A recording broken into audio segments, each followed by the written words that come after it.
Baik, terima kasih atas waktunya. Kalau memang tidak ada lagi yang ingin ditanyakan, dari saya cukup untuk interviewnya. Terima kasih, selamat siang. Akhir-akhir ini banyak banget ya kandidat yang grogi saat interview. Jawabannya juga jadi template gitu.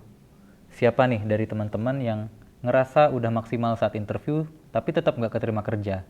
Atau ngerasa kayaknya gue udah oke deh, tapi hasilnya tetap nihil?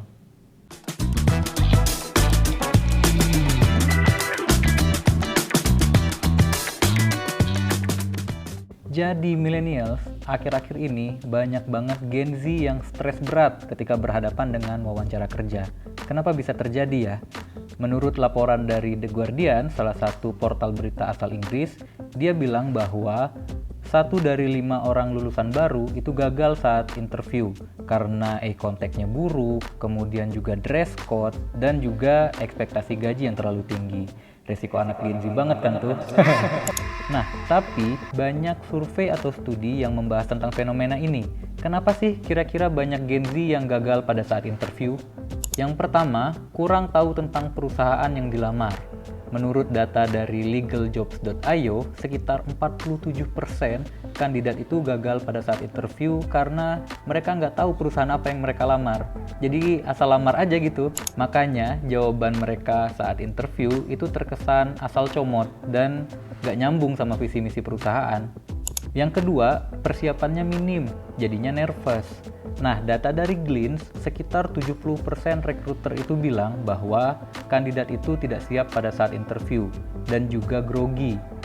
Bukan cuman grogi, mereka pun akhirnya memberikan jawaban yang klise gitu. Jadi asal jawab yang penting selesai. Yang ketiga, body language dan eye contact yang buruk. Sekitar 65 sampai dengan 67% pewawancara itu menolak kandidat karena eye contact-nya buruk, kemudian juga bahasa tubuhnya pasif. Banyak juga kandidat yang lupa jabat tangan, kemudian main gadget saat interview. Bisa-bisanya main gadget saat interview. Ini niat nyari kerja apa udah niat resign dari awal? Nah, yang terakhir, tidak cocok dengan budaya atau visi dan misi dari perusahaan. Menurut data dari Jobstreet, 10% hiring manager itu menolak kandidat karena visinya atau tujuannya itu nggak jelas. Jadinya ambigu dan nggak selaras dengan visi dan misi perusahaan. Nah, jadi millennials sekarang udah tahu kan kenapa banyak kandidat yang ngebom saat interview. Nah, tenang aja, bukan MMI namanya kalau nggak kasih solusi buat milenial semua. Gimana sih persiapan sebelum menghadapi interview? Oke, singkat saja. Yang pertama, cari tahu tentang perusahaan dan juga posisi yang sedang kalian lamar. Nah, kalian bisa memanfaatkan website atau akun media sosial resmi milik perusahaan tersebut. Atau kalau ada relasi kalian bisa tanya-tanya juga loh, apalagi yang udah kerja di sana. Tapi kalian tetap harus hati-hati sama sumber informasi yang belum jelas, apalagi dengan judul yang provokatif. Jadi, kalau udah tahu tentang perusahaan dan juga posisi yang kamu lamar, kamu bisa jawab pertanyaan dengan lebih sesuai dengan apa yang diharapkan oleh interviewer. Ingat ya, jawab pertanyaan itu dengan kenapa gue harus keterima di sini. Jadi nggak asal jawab dan terdengar klise. Yang kedua, kamu bisa coba latihan interview agar bisa menghindari jawaban-jawaban klise. Kayak misalkan, saya bisa bekerja di bawah tekanan, Pak. Atau mungkin, saya bisa bekerja tim maupun individu. Atau yang paling sering nih ya, saya pengen cari pengalaman dan coba untuk berkembang di sini, Pak. Nah, itu kan terdengar klise banget ya.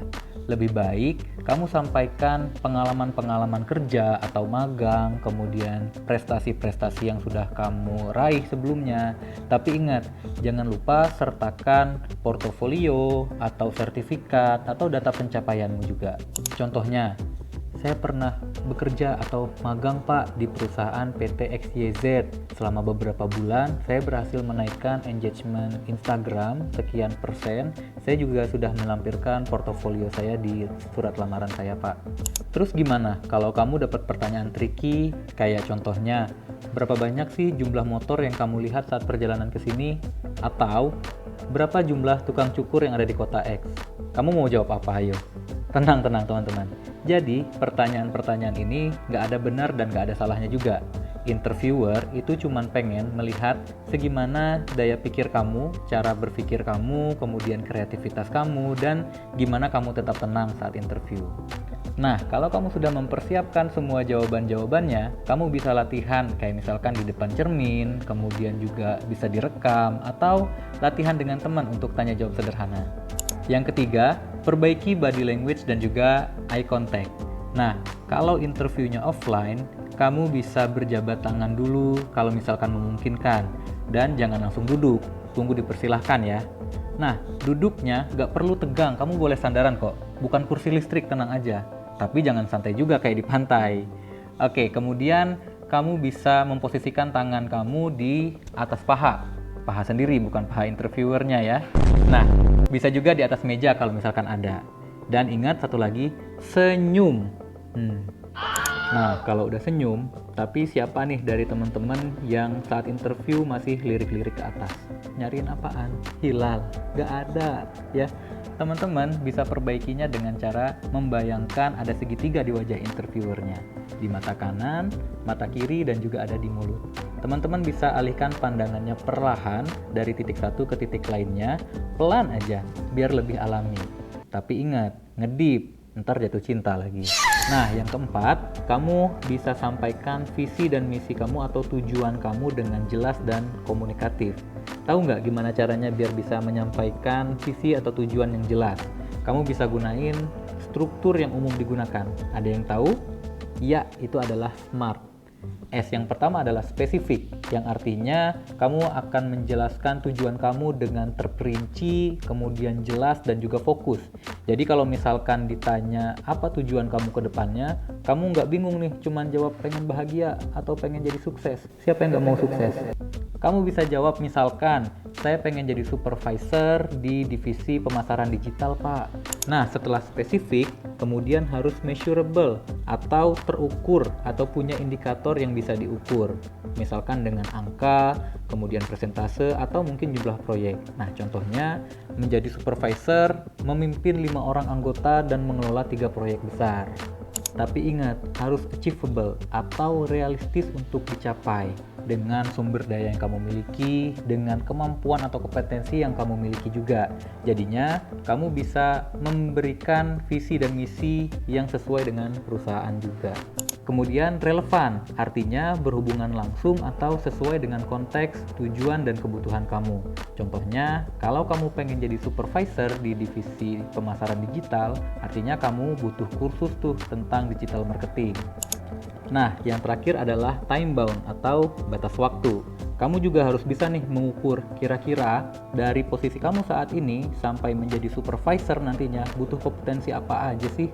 Jadi kamu bisa mengukur juga kompetensi-kompetensi itu bisa kamu capai dalam waktu berapa lama. Artinya kamu bisa mengukur berapa lama waktu yang kamu butuhkan untuk menjadi supervisor. Oke, solusi yang kelima adalah jangan asal minta gaji ya teman-teman. Kalau ditanya berapa ekspektasi gaji, jangan bilang samain aja kayak bapak. Jangan ya.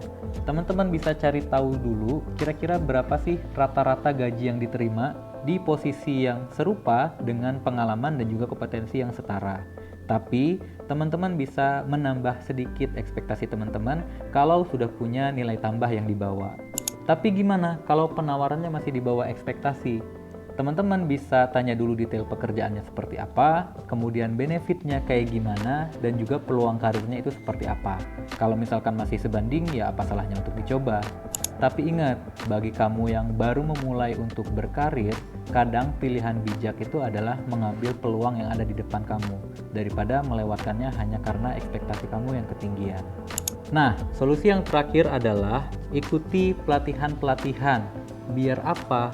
Biar kamu bisa menambah kompetensi-kompetensi kamu yang relevan dengan posisi yang kamu lamar, agar kamu bisa menambah atau meningkatkan peluang diterimanya.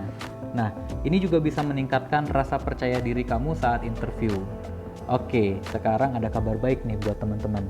Di MMI, kita punya banyak banget program pelatihan-pelatihan untuk mendukung kamu agar bisa lebih maksimal saat interview. Mau pelatihan apa? Soft skill? Ada. Soft skillnya apa? Leadership? Ada juga.